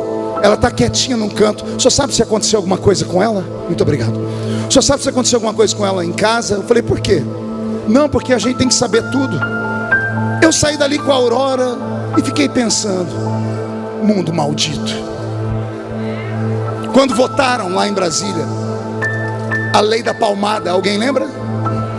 Patrocinada pela rainha dos baixinhos, Xuxa, que buscou lá na Suécia com a rainha Silvia da Suécia, estão me falando a memória, o país mais progressista da Europa, trouxe para cá um projeto de lei que diz assim: se a sua criança sentir angústia, o Estado pode vir e tomar o seu filho. Mensure para mim a angústia. Leonardo, o que é angústia? Um choro, a criança está com a carinha fechada, isso é angústia. O Estado pode vir e tomar o seu filho. Por que chegamos nesse ponto? Fraquejamos, fracassamos, fizemos aliança com Satanás, fechamos os olhos, fechamos a boca. Quando deveríamos protestar, falamos: não, a igreja é diferente, a igreja não tem que se misturar com nada. Não tem. Não, mas a política, desgraça. Desgraça o quê? A política não é um problema. O problema é quem você manda para a política. A política não é um problema, o problema é o caráter de quem está lá. Você viu aqui vários deputados, pergunte se algum deles apostataram da fé. Eu estou lá há 16 anos, prego todos os anos aqui nos Gideões, nunca faltou óleo sobre a minha cabeça. Me faltaram amigos, muitas vezes por causa de perseguição, porque o povo não entende. Tudo que compra na internet ou na televisão acha que é verdadeiro, não sabe da luta que nós passamos. Mas a perseverança e a força de vontade me fez permanecer até aqui, mostrar para vocês que é possível ser político e continuar cheio do Espírito Santo. E não faltaram pancadas. Então a política não é um problema. O problema está em nós, na nossa fraqueza. A Europa, vai me custar caro de novo. A Europa está sendo islamizada, pastor. A Inglaterra, país de John Wesley, o maior dos avivalistas, o pai do avivamento, tem das suas 10 maiores cidades, a começar por Londres, prefeitos muçulmanos. A Inglaterra de John Wesley, de Charles Finney, de Spurgeon, os maiores pregadores que nós aprendemos nos seminários, está islamizada. Você vai na França, em certo horário do dia, a França para, não importa se é no meio da rua. Está aqui o pastor Sângelo que sabe disso. Eles tiram das sacolas um tapete, dobram o joelho, onde estiver, e começam a orar. Eu estava aqui no aeroporto de Guarulhos dia desses. Deu a hora da oração deles. Eles não importam quem está perto, eles não têm vergonha da fé deles. Eu olhei aqueles homens ajoelhados dentro do aeroporto e falei: meu Deus, isso aqui é fé. Agora detalhe, pergunte se alguém debocha deles. Vai debochar de um muçulmano? Vai. Tenta. Só tenta. Lá na França, o jornal Charles Hebdo foi explodido por uma bomba, porque colocaram uma charge, uma figurinha com a cara do profeta Maomé, do jeito que eles não gostaram. Eles não aceitam que ninguém toque na fé deles. E nós cristãos estamos vendo o nosso irmão apanhando ali, não deixa, não é da minha igreja. Tem outro ali, não, eu não conheço. Somos um povo dividido. Você já parou para pensar que nós somos, segundo o IBGE, o ano que vem 36% da nação, 36% de 200 milhões, quase 80 milhões de crentes. Quantos crentes? O último presidente da república foi eleito com quantos votos, você lembra? 57. Nós temos 80 milhões. Vou falar de novo. O último presidente foi eleito com 57 milhões. Nós somos 80 milhões. Não está entendendo, né? Você não entende porque o jornal bate em nós? Porque tudo com crente vai parar na primeira página do jornal. Eles entenderam o que você ainda não entendeu. Eles entenderam o que os nossos líderes ainda não entenderam, que nós seremos maioria daqui uns dias. E se formos maioria, corremos o risco de um dia termos um presidente da república crente. Quem sabe um puro sangue cheio do Espírito Santo. E ó, se cumprindo a profecia, os crentes indo para o culto no meio de semana com o radinho de pilha ligado só para ouvir a voz do Brasil, que hoje ninguém escuta de raiva, mas aquele dia ouvirão um jornalista falar com a palavra Sua Excelência, o presidente da República Federativa do Brasil. E o presidente da República Federativa do Brasil começará o seu discurso assim: eu cumprimento os compatriotas brasileiros com a paz do Senhor.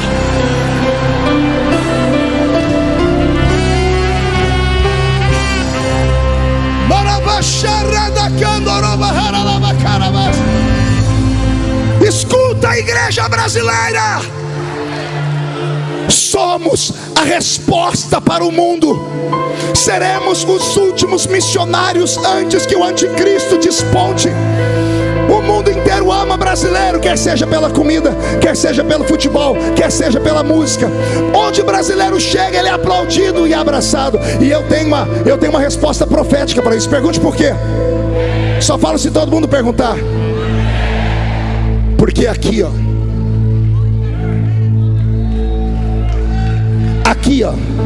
nessas veias não corre o sangue de uma única nação. Você vai na Inglaterra, põe 200 ingleses num lugar, você vê todo mundo loiro do olho azul. Você vai nos países nórdicos, a mesma coisa. Vai no continente africano, são todos negros. Vai no continente asiático, você vê os japoneses, os coreanos, todos eles são puros. Você olha para o brasileiro, dá uma olhadinha aí do seu lado. Um é amarelo, um é branco, um é vermelho. Todas as nações do mundo passam pelo sangue do brasileiro. Nós somos a esperança do mundo. Eu não estou pregando só para um povo que veio aqui porque não tinha para onde ir. Eu estou pregando para a geração do avivamento, que levará o evangelho aos quadrantes da terra. Só quem crê nisso, por favor, dê um grito para acordar Camboriú.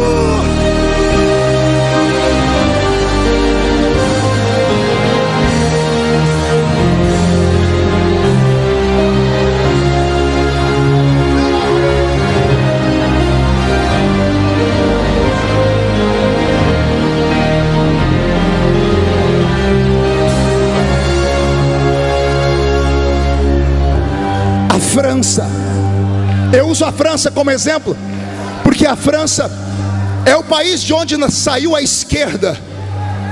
É lá na França que nasce o termo esquerda. A França de Robespierre, a França dos intelectuais, pastor Reuel. A França, primeiro país do mundo a ter e aprovar o casamento gay.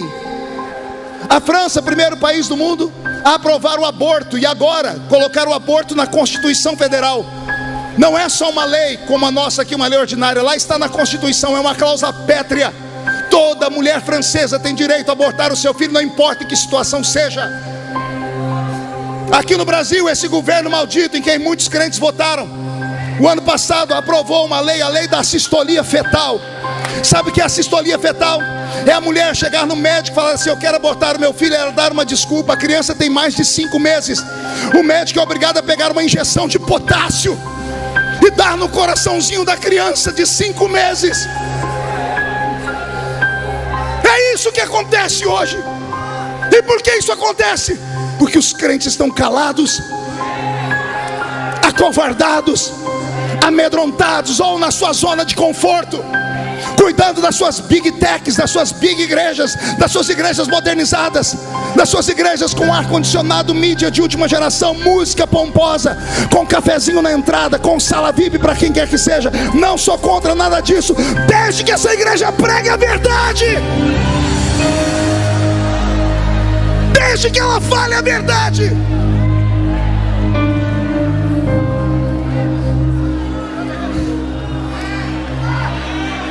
França, que apoiou o feminismo, e eu não sou contra o feminismo, eu sou contra feministas, feminazes, mulheres que querem impor de cima para baixo as suas condições sobre nós.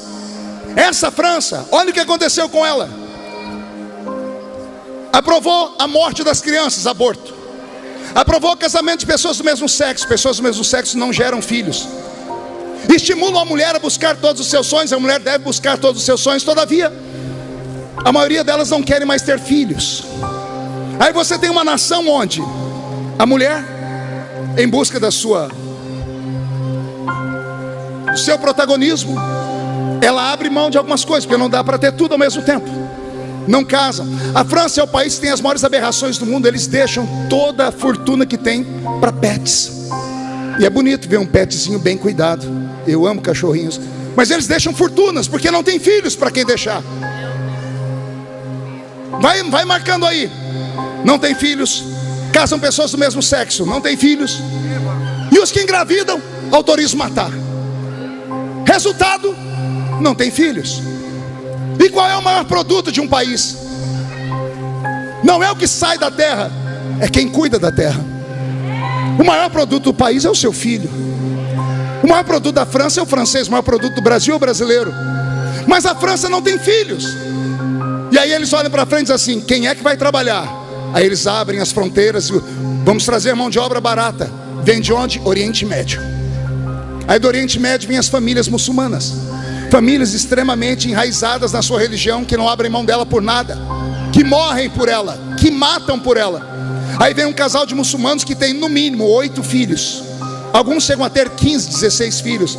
Coloque 30 anos, 1 milhão de muçulmanos tendo 15, 18 filhos, e os franceses tendo 1 a cada 3 casais. Qual é o resultado? Não precisa se ganhar almas para o Islã. Eles estão povoando. A França está islamizada. A Inglaterra está islamizada. Portugal é o único país da Europa que cresce no movimento evangélico. 4,5% dos portugueses são evangélicos. Isso porque os brasileiros estão migrando para lá. Jesus está levando brasileiros para lá para abrir igrejas e evangelizar. Fora isso, o continente africano está morrendo.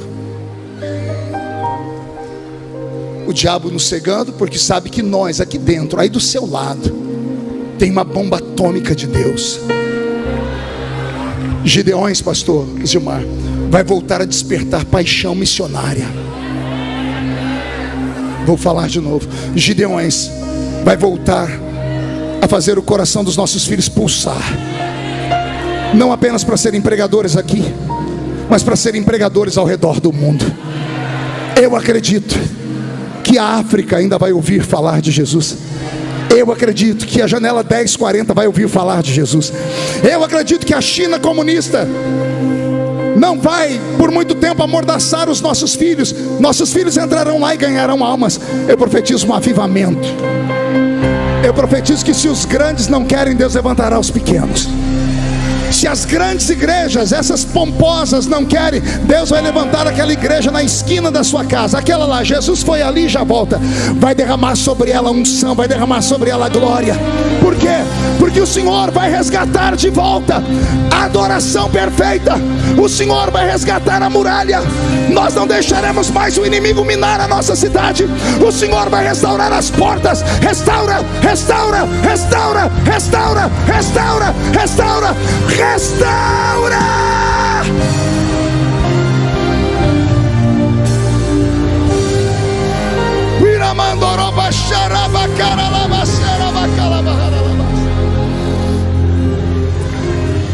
Eu termino agora dizendo que eu creio que nesses 40 anos de Gideões missionários da última hora, como iniciei, termina um ciclo de provação e de privação, e começa a nascer áreas de esperança de novo. A sua caravana vai voltar cheia do Espírito Santo. Nesta madrugada, o Senhor visitará muitos de vocês com sonhos. O Senhor vai acender uma lâmpada no seu ministério de novo. O Senhor vai de novo soprar no nosso ouvido, como cantou aqui o Emerson. Nós gritamos: reaviva, Senhor, a sua igreja de novo. Eu convido todos a ficarem de pé. Eu convido todos a pegarem nas mãos uns dos outros. Iramasui antoro vaishnarabakandara bahara lavasharabakalaba. Yamandoro kinarabase haralabasharabakalaba. Se tu estás nesta palavra, me dá um sinal, meu Pai. Onde houver um crente batizado com o Espírito Santo, que está restaurando o templo do Senhor, levanta de novo, ó Pai. Faz esse coração fumegar. Desperta este profeta mais uma vez. Desperta esta profetisa mais uma vez. Desperta esse ministério mais uma vez. Desperta esta mulher de oração mais uma vez. Se tu estás aqui, Senhor, faz a sua glória cair sobre nós. Afinal de contas, Senhor, eles poderiam estar em qualquer lugar, mas olha eles aqui.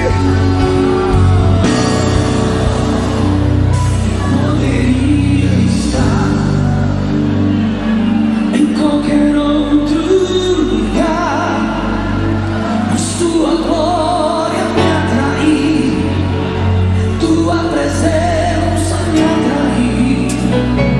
Tentei me esconder por medo de não viver, mas tua glória me atraiu, tua presença me atraiu. De novo. Poderia estar em qualquer outro lugar, mas tua glória me atraiu, Tua presença me atraiu. Tentei me esconder por medo de não viver, mas tua glória me atraiu. Tua presença.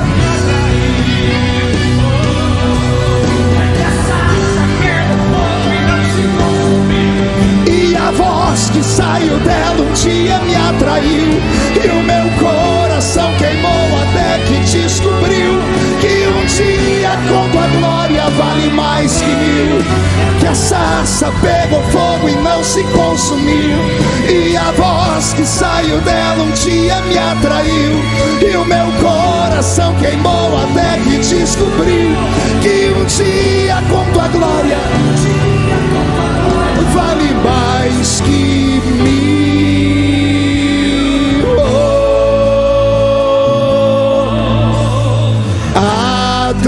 Atraídos pela tua presença, não me vejo sem a tua presença. Canta, Camboriú.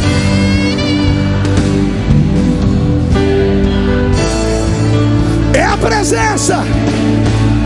Não me cansarei da tua presença. Atraídos. Canta.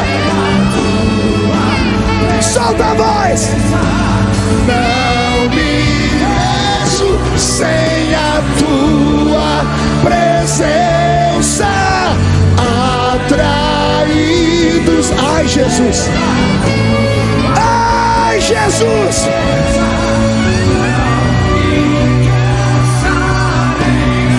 Pega fogo e não se consumiu, e a voz saiu dela um dia me atraiu, e o meu coração que descobriu Que um dia com tua glória vale mais que mil. É que a sarça pegou fogo e não se consumiu, e a voz que saiu dela um dia me atraiu, e o meu coração queimou. que um dia com tua glória, Um dia com tua glória vale mais que mil. Quem acredita em ato profético, levante as duas mãos para o céu e chacoalhe elas. Fique de frente para alguém que está do seu lado, mas não toque na pessoa, só chacoalhe a mão sobre ela. Diga: estamos restaurando as portas. Diga: estamos restaurando as muralhas, estamos restaurando o louvor. Senhor, coloca na palma dessas mãos uma brasa de fogo, porque o Senhor vai abrir o céu e vai começar a chover sobre nós. Coloque uma brasa de fogo na palma dessas mãos, ó Pai. E onde houver alguém batizado com o Espírito Santo, transforma ele em um condutor de autoridade. Onde eles colocarem a mão deles, coloque a sua. Agora, agora, agora, agora. Coloque a mão sobre a pessoa que está do seu lado. Vai. Já começa a acontecer. Debaixo dessa chuva eu posso contemplar. Meu Deus, batiza, Jesus, batiza de novo, cura de novo, arrebata, Senhor, arrebata, Senhor. E desse lado tem poder, Desse lado tem vitória, aqui na frente tem irmãos sendo batizados e dando glória. aqui no meio fogo cai, Toda enfermidade não existe, sai. pelo santo nome de Jesus. Para terminar, mão direita aqui em cima, chacoalha a sua mão.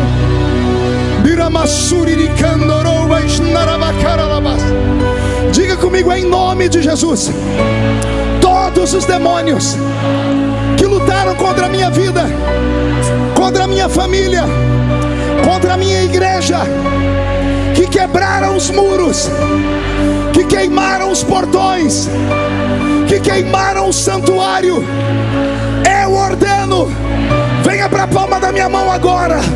Feche a sua mão com autoridade. Eu vou contar até 3, nós vamos jogar no chão e pisar em cima.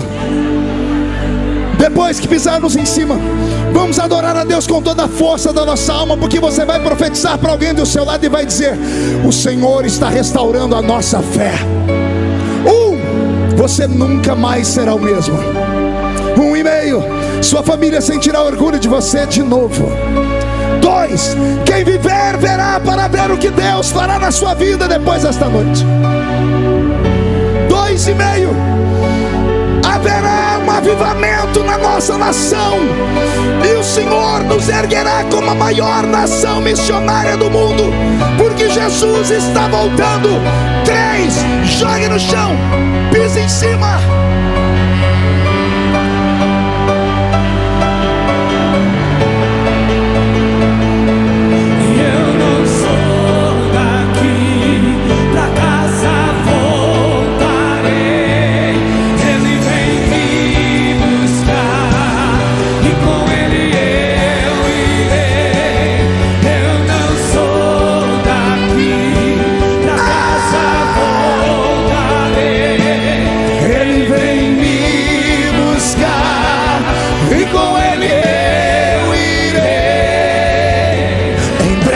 Jesus no céu vai aparecer, e todo joelho se dobrará, e toda língua confessará. Mas será num piscar, acontecerá.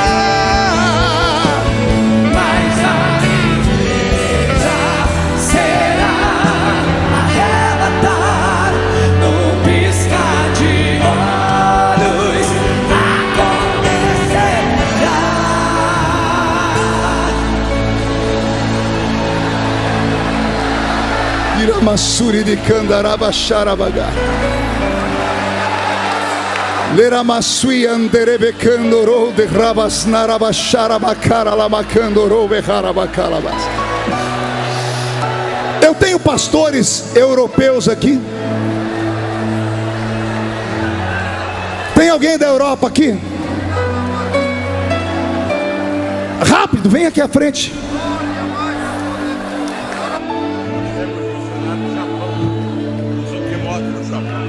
Pastor, tem gente aqui de outro país. Pastor Timóteo do Japão está por aí. Os pastores de outros países, venham aqui à frente. Meu amor, minha esposa linda, querida, me dá o meu paletó.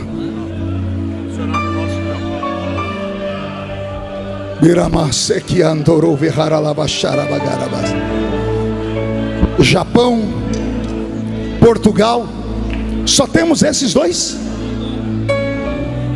Angola, Estados Unidos, Argentino, fique aqui. Senhor Beniga também. Fique aqui. Tem mais alguém? Venha. De onde? México. Portugal. Mais alguém? Peru. Mais alguém? Sobrou algum pregador aqui? Renan, pastor Júnior Trovão, os pregadores que pregaram nos Gideões. A minha memória está muito velha. André, os pregadores, cheguem aqui perto de mim, me ajudem aqui. Aleluia. África, Moçambique. Tem mais algum pregador aqui? Os pregadores, venham por favor. Me perdoe não saber o nome de todos. Emerson, você consegue ligar esse violão de novo aí? Dá para ligar ele? Pronto. Venham. Pastor Diego, os pregadores, fiquem aqui por favor. Nós vamos orar por esse povo. Vamos orar para vocês levarem uma unção para o seu país. Chile.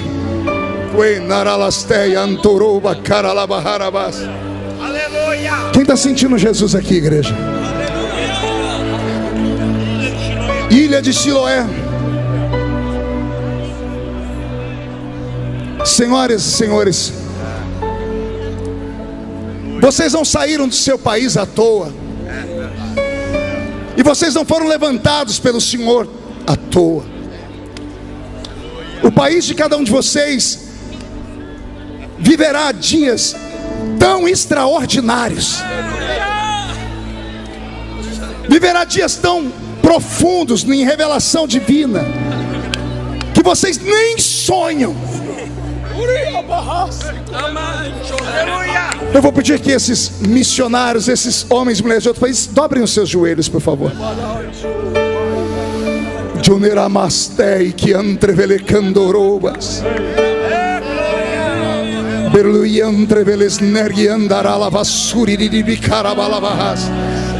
Eu vou pedir a esses pregadores, meus amigos, vamos cercar eles aqui. Vamos cercar eles. Vamos liberar esta unção.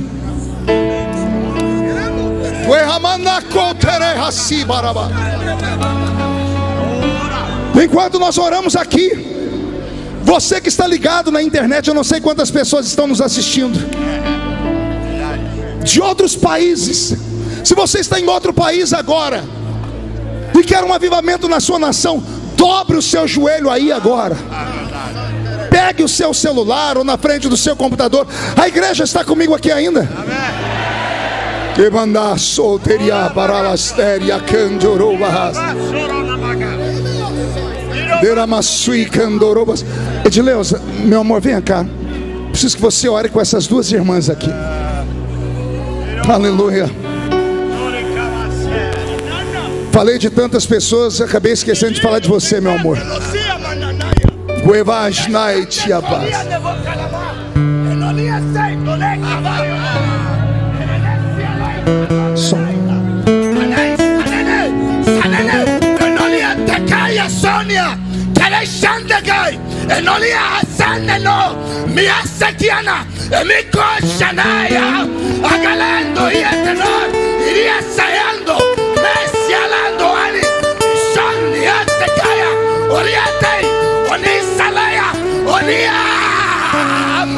Olha o que eu digo.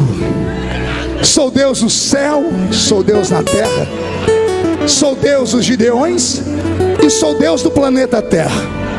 Eu fiz uma vez e eu farei de novo. Por amor à memória do meu filho, a quem entreguei a unção desta casa, que já está no meu seio, as orações que ainda falam diante de mim. Por isso marquei eu este tempo e este momento só para falar Um avivamento se aproxima das nações, e o Brasil será usado pela minha presença. Hoje faço um pacto convosco: se diligentemente me buscarem, se diligentemente me adorarem, se santificarem, eu farei o céu trovejar sobre vós, a chuva serôdia, a chuva temporã, e a minha glória visitará esta nação e as nações do mundo. Assim diz o Senhor.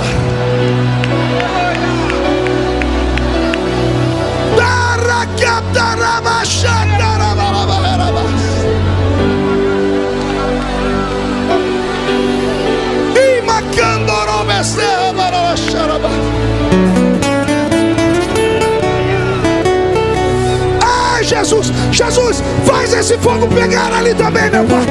Faz esse fogo pegar. Onde houver alguém que quer ser usado, derrama, derrama, derrama. Agora, agora.